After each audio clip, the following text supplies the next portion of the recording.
ملازمہ دردانہ کو جا کر بتا دیتے کہ میں باجی آپ کو ایک بات بتاؤں، اینی اور عفان اس طرح بات کر رہے تھے کہ ایمل کی رپورٹ نیگیٹو ہے، وہ پریگننٹ نہیں ہے، انہیں کوئی غلط فہمی ہوئی ہے، اور یہ دونوں بہت پریشان تھے۔ اینی کہہ رہی تھی عفان کو کہ تم شہریار کو یہ بات بتا دو، لیکن وہ کہہ رہا تھا جیسے چلتا ہے چلنے دو، ابھی کسی کو کچھ بتانے کی ضرورت نہیں۔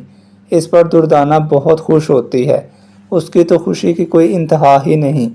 یہ جاتی ہے اپنی بیٹی کے پاس اور کہتی ہے دیکھا تمہاری اللہ نے سن لی ہے، میں نہ کہتی تھی کہ کچھ گڑبڑ ہے، یوں اچانک بھلا کیسے یہ پریگننٹ ہو سکتی ہے، اور وہ بھی عین نکاح والے دن۔ یہ ان دونوں بہنوں نے مل کے تماشا کیا تھا۔ اس پر اس کی بیٹی کہتی ہے کیا ہو گیا ہے، کیسی باتیں کر رہی ہیں، مجھے کچھ سمجھ نہیں آ رہا۔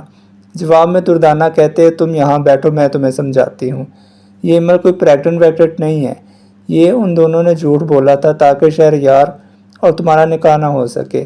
اس پر اس کی بیٹی کہتی ہے آپ سچ کہہ رہی ہیں، اور آپ کو یہ کس نے بتایا؟ اس کی والدہ کہتے تم یہ چھوڑو کس نے مجھے بتایا ہے، بس تم خوشیاں منانے کی تیاری کر لو۔ اب دیکھو میں باجی کو کہتی ہوں کہ وہ ایمل کو لے کر جائے ڈاکٹر کے پاس اور رپورٹ دے کر آئے، پھر جب رپورٹ نیگیٹو آئے گی پھر دیکھنا باجی ایمل کو اور ساتھ ساتھ اس کی بہن اینی کو بھی گھر سے نکال دے گی۔ اب یہ سارا گھر ہم دونوں ماں بیٹیوں کا ہے، تم نے تو ویسے ہی شور شرابہ مچا دیا تھا۔ میں نے کہا نا صبر کرنے سے اس کا پھل بہت میٹھا ہوتا ہے۔ اس پر اس کی بیٹی بھی بہت خوش ہو جاتی ہے۔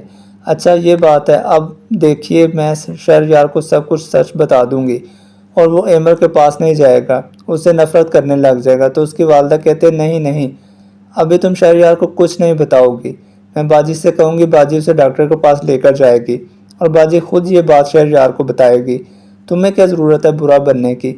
فاہرہ کے پاس جاتی ہے اور فاہرہ سے کہتی ہے کہ باجی ایمل کو ایک دفعہ چیک تو کروائیں، مجھے تو کچھ گڑبڑ لگ رہی ہے۔ اس پر فاہرہ کہتے ہیں کیسی باتیں کر رہی ہو، یہ کہ جھوٹ ہے بھلا؟ جب دردانہ کہتی ہے باجی ایک دفعہ آپ چیک اپ کروا لیتے میں کہنے پہ تو فاہرہ کہتی ہے اچھا ٹھیک ہے میں لے کر جاتی ہوں ایمل کو۔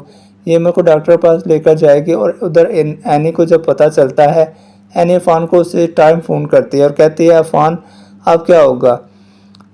تو ایمل کو ڈاکٹر کے پاس لے کر گئی ہے، ڈاکٹر جب بتائے گی یہ پریگننٹ نہیں ہے تو پھر ہمارا کیا حشر ہوگا؟ تو عفان کہتا ہے پریشان کیوں ہو رہی ہو، میں تمہارے ساتھ ہوں، میں سب کچھ سنبھال لوں گا، پہلے بھی سنبھالتا آیا ہوں نا، بس تم پریشان نہیں ہونا۔ ادھر فائرہ جب ایمل کو ڈاکٹر کے پاس لے کر جاتی ہے، ڈاکٹر چیک اپ کرنے کے بعد اسے بتا دیتی ہے کہ یہ تو پریگننٹ نہیں ہے، آپ کو کس نے کہا ہے؟ اس پر فائرہ کہتی ہے کہ تم نے جھوٹ بولا۔ جب ایمل کہتے مجھے نہیں پتا، میں نے کوئی رپورٹ نہیں دیکھی، مجھے تو اینی نے بتایا۔ فاہرہ کہتے تم گھر چلو، پھر میں تم دونوں کو پوچھتی ہوں کتنے ڈرامے کرتی ہو تم دونوں، کیسی کیسی حرکتیں کرتی ہو، اور کیوں رو رو کر تم نے سارا گھر سر پہ اٹھا لیا تھا صرف شہریار کو اپنی طرف کرنے کے لیے، کتنا بڑا جھوٹ بولا ہے۔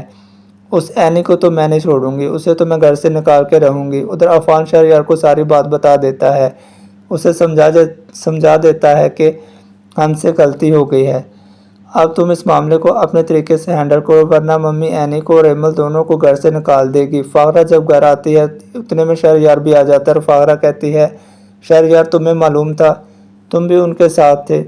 شہریار کہتا ہے نہیں ممی مجھے نہیں معلوم تھا، لیکن اب معلوم ہوا ہے، غلط فہمی ہو جاتی ہے نا